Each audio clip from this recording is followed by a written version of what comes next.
The Memphis Grizzlies may have lost two of the best three-point shooters in the NBA, but have no sweat, have no fear. Cam Spencer is here. This is Damichael Cole live from Las Vegas, and we're going to talk about why Cam Spencer will help the Memphis Grizzlies become a better three-point shooting team and much more coming up here on Locked On Grizzlies.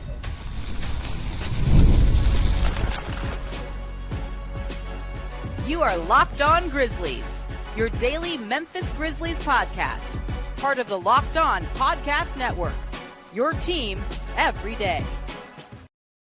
What's going on, everyone, and welcome back to Locked On Grizzlies. I'm your host today, Damichael Cole, beat writer of the Commercial Appeal, usually coming for you from Memphis, Tennessee. Today, we're out here in Las Vegas. You probably can hear the music in the background. You probably can't see all the people, but we're out here in Las Vegas right now covering your Memphis Grizzlies. Today's episode of Locked On Grizzlies is brought to you by Gametime. Download the Gametime app, create an account, and use the code LOCKEDONNBA for $20 off your first purchase. So make sure you go take advantage of that. Thank you guys for making Locked On Grizzlies your first listen each and every single day. Make sure you continue to do so, and make sure you continue to download the apps wherever you can get Locked On Grizzlies podcast.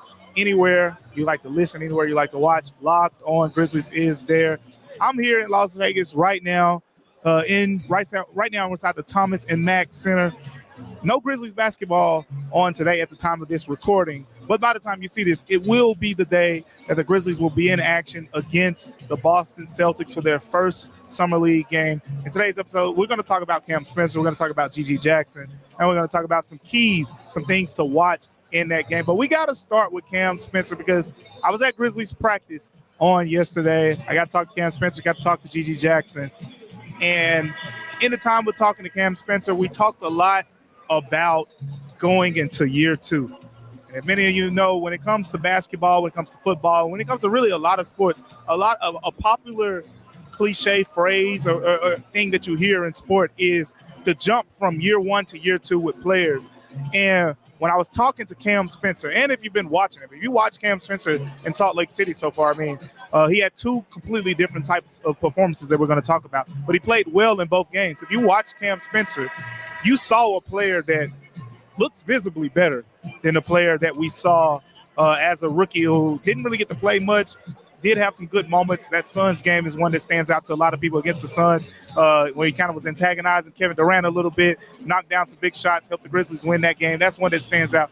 But when I talked to Cam Spencer, a couple things came to mind when we speak to him. And the number one thing, again, is the fact that he talked about how going into year two, it feels like when he went from his freshman year of college to his sophomore year, knowing how to maneuver around them, just understanding the travel, understanding the layout, and all of those things that come with being an NBA player overall. So when you think about Cam Spencer, think about the fact that in year two, I believe that he could be a player that could potentially impact the Grizzlies' rotation. You talk about the fact that the shooting in Memphis right now, you lose Desmond Bane, you lose Luke Kennard. Desmond Bane, one of the best shooters in the NBA. When I think about Desmond Bane shooting, I think about the fact that his ability as a movement shooter, his ability to step back, his ability to sidestep. We talk about the fly-by king, which was a popular phrase in Memphis. Those are all the aspects and different ways that Desmond Bane could get his three-point shot. When you look at Luke Kennard, it's a little bit different. Luke Kennard was one of the better spot-up shooters in the NBA. And in my opinion, Cam Spencer gives you a little bit of a mix of those two things. It's no secret. It's no surprise that Cam Spencer, going into this season, his three-point shooting could be very important for this Grizzlies team. It's not just losing Desmond Bane and Luke Kennard. It's looking at the overall landscape of the roster. You got Kentavious Caldwell-Pope coming in, who overall, if you look at his numbers over the last few years, has been a very good three-point shooter. But if you go back to last season, he did not shoot the ball great from three-point range. I know a lot of people in Memphis have pointed out from February pretty much on, Kentavious Caldwell-Pope's three-point shooting numbers were better. But if we're looking at the big picture, if we're looking at the full season, Kentavious Caldwell-Pope didn't have necessarily an overall great shooting year. You factor that in. Jaylen Wells, again, do I think he can have a really good three-point shooting season this year? Yes, I do think so. But at the same time, he also shot below 36% from three-point range. And that was pretty much because of the end of the season. The end of the season, Jaylen Wells kind of, when you got to February and March, he kind of fell off a little bit as a three-point shooter. Still overall, really solid three-point shooting. He was very consistent for most of the season. But Cam Spencer, what separates him from those guys who should be good three-point shooters for the Grizzlies. Cam Spencer has the ability to be a great three-point shooter. How his role will kind of play out on this team, that's TBD. Because at the end of the day, you look at the way this roster is made up with the Grizzlies. Say, hey, let's look at you're going to play probably 4 guards, right? You got John Morant. You got Jaylen Wells or Kentavious Caldwell-Pope, however you want to slice it. One of them will be that starting 2 guard. More than I think it'll be Jaylen Wells. You got Jaylen Wells as your starting 2 guard. And then if Jaylen Wells is starting at the 2, and I mean, we'll talk about it more in future episodes, but the guy that we're going to talk about in the next segment, Gigi Jackson, I'm not ruling him out as a potential starter. I am not ruling it out. I know a couple episodes ago, me and Joe Mullinax talked about our projected starting lineups, but that was before I saw Gigi cutting up, and that was before I got a chance to talk to Gigi Jackson about the things that he's done to improve as a player overall. So in fact, all that in, I'm like, hold up a second. Gigi Jackson might have a thing to say about what's going on in terms of who's going to be the starting small forward for the Memphis Grizzlies. Now getting back to Cam Spencer. You put in Kentavious Caldwell-Pope as another guard option. Then you got Scottie Pippen Jr. That's 4 guards right there. Kentavious Caldwell-Pope, Scottie Pippen Jr., John Morant, Jaylen Wells. Then you're led to believe, okay, where does Cam Spencer factor into this equation? One, he factors in because he's one of the more accurate shooters on the team, and I think you can make an argument at this point with Luke Kennard and Desmond Bane being out of the equation. He is the most accurate shooter. But we spent a lot of time talking about Cam Spencer's ability as a shooter. That's not the only thing that he'll bring to the table. And I'm saying a lot of good stuff about Cam Spencer right now. And I'll be remiss to mention that there are some holes or weaknesses, or however you want to describe it, in his game as well. You know, he is every bit of 6'3.5", probably 6'4". So he's a little bit on the smaller side. And because of that, you know, there will be some limitations on the defensive end. But he's going to compete. We talked about this a lot with Luke Kennard. We talked about this a lot with Desmond Bane. They do not have the best measurables when you talk about on the defensive end, but what they were able to do is compete. They weren't letting guys just bulldoze them and run over them and just get by them on the defensive end. They both gave it their all. They both gave a lot of energy and effort on the defensive end. Cam Spencer, if you've been watching him play in Salt Lake City, if you watched him play last season, whether it was in the G League and a few times he played with the Grizzlies, he was able to do just that. So I'm not really worried about the energy and the effort standpoint. The playmaking stands out to me too. And this was another thing after practice on yesterday when I was talking to Cam Spencer. He talked about the fact that, you know, he's embracing the opportunity to play on the ball, to play off the ball. That's been one of the developments that I've taken away so far through Summer League action is you watch this Grizzlies team because Javon Smalls, second-round pick for the Grizzlies, played 1 game. We'll talk about him a little bit later in the show as well. Javon Smalls played 1 game. He's the one guy who is your quote-unquote natural point guard. Zion Pullins played a lot of point guard. It's not a natural point guard. Cam Spencer's played a lot of point guard. Not a natural point guard. So now you got these guys, as we've seen in recent years with the Grizzlies. Desmond Bane is the most notable example. Zaire Williams is another example. Gigi Jackson is another example. Guys who are natural wings, off-the-ball guys who get put in these roles, end up playing on the ball, and you got to make the most of the opportunity. Watching Cam Spencer, you go back to that first game where he had 5 assists. Go back to this last game where his second game he played, he looked very comfortable as a secondary facilitator. I think that's something that we're going to really have to monitor as he goes into the rest of this offseason and he goes through Las Vegas. I think Cam Spencer could really be an impactful playmaker with the Grizzlies. He's talked a lot about being comfortable in that role, being okay with, hey, I can play on the ball. I can play on the ball, off the ball. And the important factor to me when you talk about Cam Spencer playing on the ball is, can he still generate the shots? That's something where with Luke Kennard, as great of a shooter as Luke Kennard is, if you watched last season, when Luke Kennard played on the ball, the shots did not come as easy. He was more of a facilitator. He did not take a lot of three-point shots when he was playing in those on-the-ball roles. When he played off the ball, he was getting as many three-point shots as he typically tends to get. Whereas with Desmond Bane, when he played on the ball, just because he has more of that natural shot-creating ability, he was still generating a bunch of high-efficient three-point looks. So far in Summer League, it feels like Cam Spencer's more on the Desmond Bane side. He'll be able to generate those three-point looks. That is something I'm going to be watching for as he go through Las Vegas when Cam Spencer's playing on the ball as opposed to when he's playing off the ball. Will he be able to generate the same type of shot quality? Because that's going to be a differentiator for him. That's going to be a big key in determining if he can be a player who plays in this rotation. If you look at it right now, we just mentioned it. You got Kentavious Caldwell-Pope. You got Jaylen Wells. You got Ja Morant. And, you got Scottie Pippen Jr. It's not a lot of spots in the backcourt. It's not a lot of minutes in the backcourt. But if you want to make your way in that Grizzlies backcourt, can you do something that the other guys aren't necessarily as good as you as? And in the case of Cam Spencer, he shoots the ball better than all of them. And watching him so far here in Summer League, that has been the case. He's shot the ball very efficient. I think that's going to continue, and we're going to continue to monitor how that goes for him. Cam Spencer's shooting it well. Gigi Jackson's getting downhill well. We got to talk. We used to call Desmond Bane downhill Des. What about downhill Gigi? He's been getting downhill, and we're going to break it down why that's working for him coming up here on Locked On Grizzlies. But before we get to that, today's episode of Locked On Grizzlies is brought to you by Gametime. Look, I go over to Gametime every single day. I want to go to a live event in Memphis. I'm looking to see if Gametime has access to that event, because have you ever decided at the last minute you want to head to a ball game, you want to go with some friends, you might want to go to your family, you might want to go to your significant other, and it's game day and you suddenly realize, I want to be there. I want to be there in attendance. I want to be there in the stands. That's what Gametime comes in, actually. It's the easiest way to grab last-minute tickets without the stress. So you can save money on tickets. You can splurge on some food, drinks, merch, or you can even invite a bigger group. Gametime makes buying tickets fast and simple. Prices on the apps actually drop closer to when you get the first pitch. So you can take advantage of the great last-minute deals. You get clear seat views, and you get the lowest price guaranteed that takes the worry out of buying. So make sure you go take advantage of that right now over at Gametime. Gametime is the official ticketing partner of Locked On MLB, making it easy to browse the app for an exciting upcoming MLB game in any day of the week. Take the guesswork out of buying tickets with Gametime. Download the Gametime app, create an account, and use code LOCKEDONNBA for $20 off your first purchase. Terms apply. Again, create an account and redeem the code LOCKEDONNBA for $20 off. Download the Gametime app today. Last minute tickets, lowest price guaranteed. Go check that out now over at Gametime.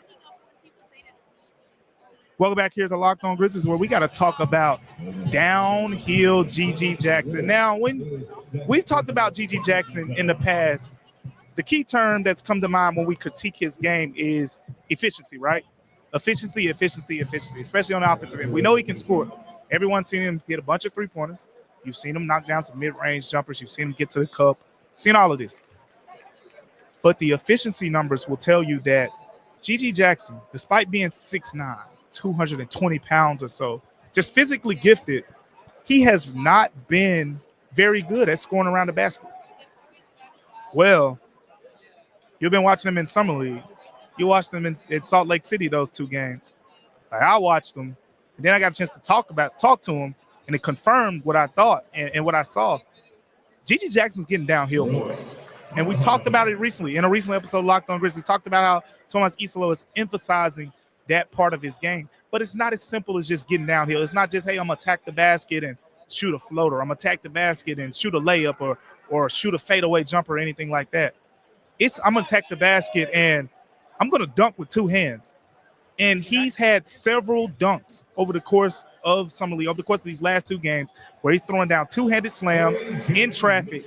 And I asked him, I said, is that an emphasis for you? Is that something that you have emphasized over the course of, this whole new downhill Gigi Jackson persona? And yeah, it is. And that is a big development to me in the course of his game. That's going to help his efficiency. And Gigi Jackson basically said, He's going to the basket now. He's not expecting the foul calls. That's important. For all the great things that the Grizzlies players do and they're great at, I always talk about it. Joe Molex has talked about it, my co-host. A lot of times Grizzlies players just complain. They go to the basket and we saw it with Ja a lot. We saw it, with some other guys, Jaren too as well. Like sometimes they go back, they're looking for the foul call. Where's the foul? And play goes on. And you see Taylor Jenkins saying, get back, or other players from the bench yelling to get back. Gigi Jackson was also one of those players. Gigi used to, complain about getting fouled. He's 6'9", he's 220 pounds. He's going to get hit. He's going to, be one of those players who opposing players tend to be more physical with because of just the natural physical gifts that he has. And now he's at a point of his career where he's saying, I don't care anymore. I'm getting to the basket. I'm going up with two hands, and either they're going to call the foul or I'm going to dunk on these dudes. I love that. I love that development with Gigi. It's going to help his efficiency. It's going to help his growth, and it's going to help his numbers. Like, if you look at his numbers, three-point numbers are okay for Gigi Jackson. But when you get to the mid-range, when you get to inside of the restricted area, he has been an inefficient player overall, despite his ability to score the basketball. But this whole new downhill Gigi Jackson thing, I think it's going to be a great development for him as a player. And when we talk about this whole downhill Gigi Jackson, it's more than just about the physical part for him to me. It's the mental makeup that's standing out. Talk like, again, I got a chance to talk to Gigi Jackson after practice, and he continuously talked about this being year 3. He's learned a lot. He has a coach in Tomas Isolo who is going to coach the heck out of him. Gigi was sharing a couple stories, and he shared that last year when he was going through those struggles, like, it was very visible. Gigi Jackson was frustrated with not playing. He felt like he should have been playing more minutes.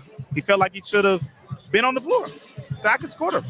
But his defense kept him off the floor. There were other reasons as well, but it was mainly the Grizzlies just weren't impressed with his defensive effort, his defensive energy, and just the results. The team's net rating when Gigi Jackson was in the game on the defensive end was always bad. But Tomas Isolo, when he took over, he took it upon himself. This is what Gigi Jackson said. Basically, to say, hey, I'm going to coach you harder than any of these other guys, because I don't want to look back in 20 years and say, man, Gigi Jackson could have been this. Gigi Jackson could have been that. Isolo's perspective is more, that guy has a lot of potential. We've seen a lot of you talk about it. I've talked about it. Joe's talked about it. Sometimes we are all naturally a little bit harder on Gigi Jackson than some of the other players because Gigi is gifted, but it hasn't come all the way together yet. You see the games where he scores 20 points, 27 points off the bench. And then you see a game where he's 0 for 6 and has the lowest net rating on the team. But that's why I want to talk about this whole downhill, the whole idea of just being in control overall. That is something that Gigi Jackson has also talked about. This is year 3 for him, and he's more in control of his body. Last year, Gigi he was talking about, I put on 15 pounds, right? This year, he slimmed back a little bit. He slimmed up a little bit, but he still feels good. Still feels like he's the same player. He looks very dynamic, and he's someone that I want to see over the course of Summer League really, really continue to progress. And there will be naysayers out there. There will be people who watch Gigi Jackson over the rest of Summer League and say, Damichael, I don't care what he does in Summer League because he did this last year. He was one of the better players in Summer League last year.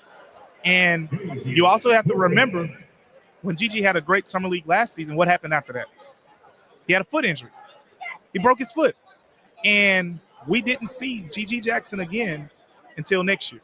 We did not see Gigi Jackson pretty much until I think it was late January at that point. So he never really got a chance to start off on the right foot looking back to last season. So, if the health translates well, I don't think it's just we're talking about Gigi Jackson being a rotation player. We could be potentially talking about more because like we were just talking about in last segment with Cam Spencer, at the end of the day, what can you do that other players on the roster can't do? What can you bring that we're lacking in other areas? The Grizzlies don't have another wing who right now at this present time could score the basketball like Gigi Jackson. And this is not just projections. This is not possibilities. He's done this. We've seen Gigi Jackson break Kobe Bryant records, points off the bench as a 19-year-old, things like that. He's a very gifted scorer. He's showing right now I could do it at 3 levels. He's very in control. That's been one of the biggest things that he's talked about. And what I mean by in control, because that's a very broad term, one of the things that Gigi's talked about, one of the things that Isolo and the coaching staff has emphasized to him is doing more with less. It's my favorite thing about the best players in the world. The best of the best players, they don't have to pound the rock 30 times to find a shot. They can take 2 dribbles and get to that spot over there where they want to go and get to the shot they want to get to. They can take 1 dribble and do it. A lot of the best players, they play one-on-one king of the hill, and they play maximum of 3 dribbles. You asked me last year, I would have said Gigi Jackson's not a player that can be good at that. He can't be good at 3 dribble one-on-one. But what we've seen in Summer League is a player who I'm going to get to my spots and I'm going to cook. And you ain't going to stop me. And that has been an encouraging development. I'm looking forward to seeing how he continues to progress. He's talked about the fact that I want to dribble less. I don't want to dribble as much. I want to get to my spots. We're seeing that. Continue to monitor that throughout Summer League with Gigi Jackson. That's something that I'm going to continue to pay attention to. And speaking of paying attention, we got a lot to pay attention to on today as the Grizzlies start Summer League action against the Boston Celtics. I'm going to give you 3 things that I'm watching coming up here on Locked On Grizzlies. Gigi Jackson and Cam Spencer, you know they're on my watch list. But we talked about them a lot in this show so far, so I'm not going to mention them much in the third segment. We got to talk about some other guys and some things to watch as the Grizzlies open up Summer League action in Las Vegas. See, throw all the Salt Lake City stuff out the window. That's the tune-up. That's the warm-up. That's where you guys get their feet wet, get a couple shots under your belt, get a couple practices or whatever the case may be. When you get to Las Vegas, it's game time. And I know a lot of fans probably don't care if the Grizzlies come out here and they win this thing, but let me tell you, they do. The players care. They remember last year. Gigi Jackson, Jaylen Wells, Cam Spencer, those dudes were on the team last season when the Grizzlies made it to the Summer League championship game and lost against the Miami Heat.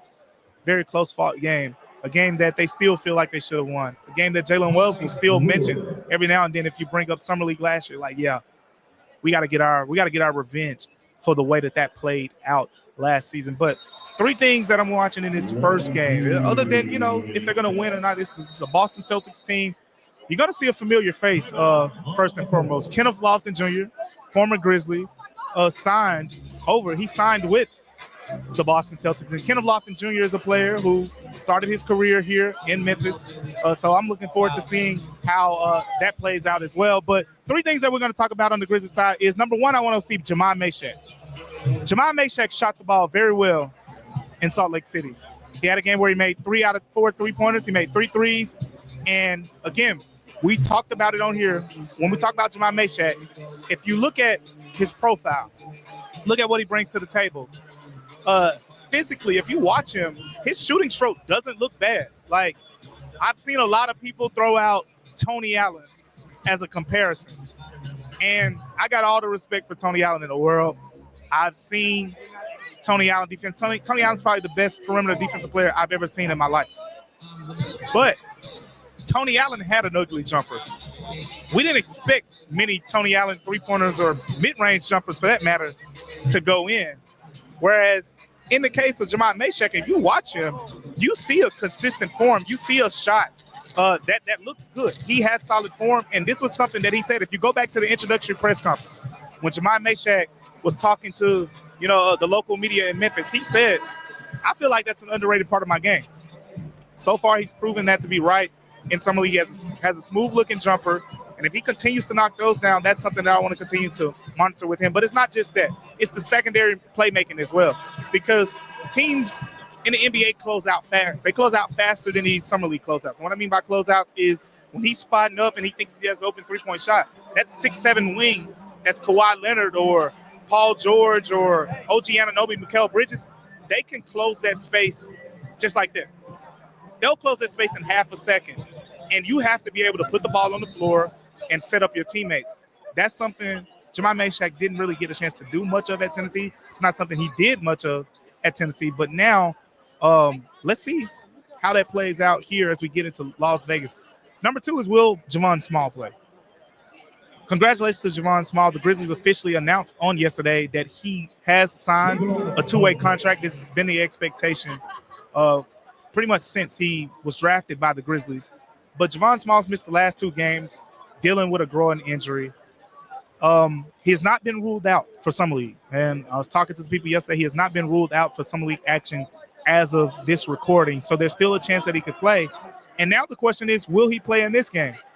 We talked about how Cam Spencer's not a natural point guard. Zion Poolin, he's another guy. He's not a natural point guard. With Javon Smalls, he's the one guy who is going to play minutes for this team, could be a natural point guard who's going to set up his teammates. And then you get a real look at what these players could look like in a setting when they're playing with Scottie Pippen Jr., when they're playing with Ja Morant.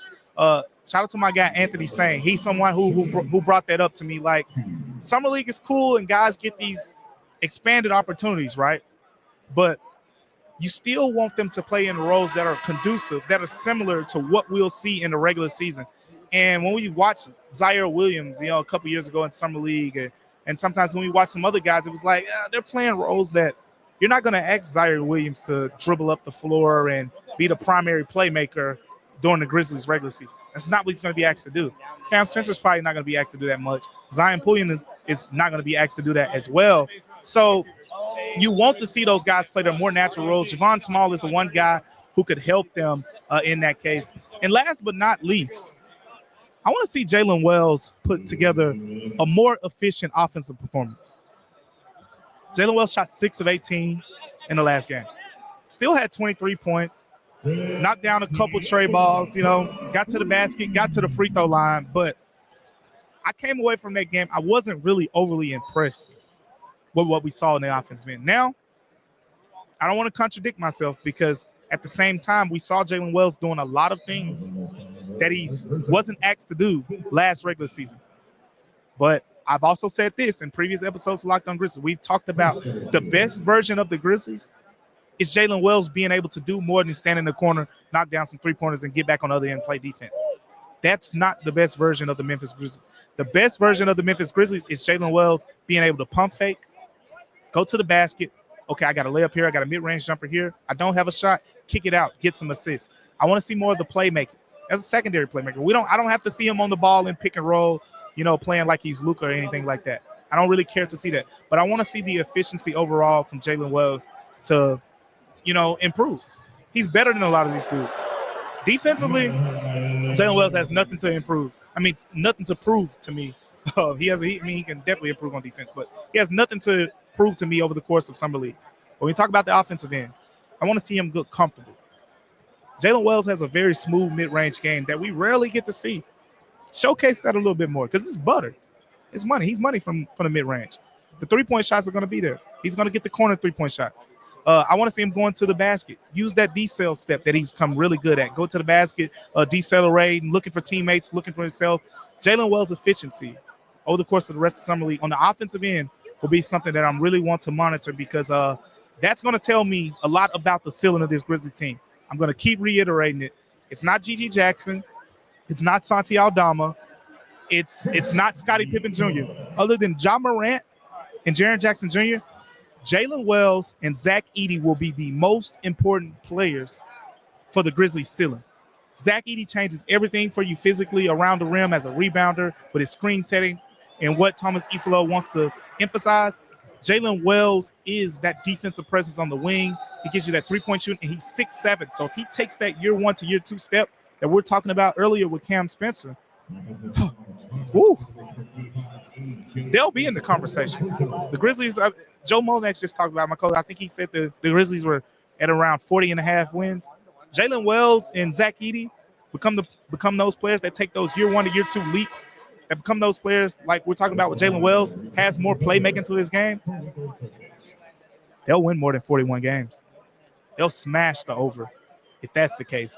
But those two guys will play a big role in determining what happens on that end. Thank you for making Locked On Grizzlies your first listen today. For your second listen, find the Locked On NBA podcast where there is no offseason. Doug, Matt, and Hayes keep you up to date on contract negotiations, rumors, and everything you need to be the most informed NBA fan. Find Locked On NBA on YouTube or wherever you listen to podcasts, part of the Locked On Podcast Network, your team each and every single day. Appreciate you guys for tuning in to Locked On Grizzlies with me on today. Make sure you continue to tune in to Locked On Grizzlies. I'm enjoying Las Vegas. I'm enjoying the hoops out here. It's hot. It's very hot. I packed a lot of shorts, though. I'm a Las Vegas vet by this point, and the casinos ain't got me yet. I know my mom probably listened. The casinos have not got me. They ain't going to get me, and I'm having a good time out here. But thank you guys again for tuning in to Locked On Grizzlies. Remember, the Locked On Grizzlies is free and available wherever you get your podcast. Until next time, I'll see you on Locked On Grizzlies. This is Damichael Cole, and we'll see you Locked On Grizzlies.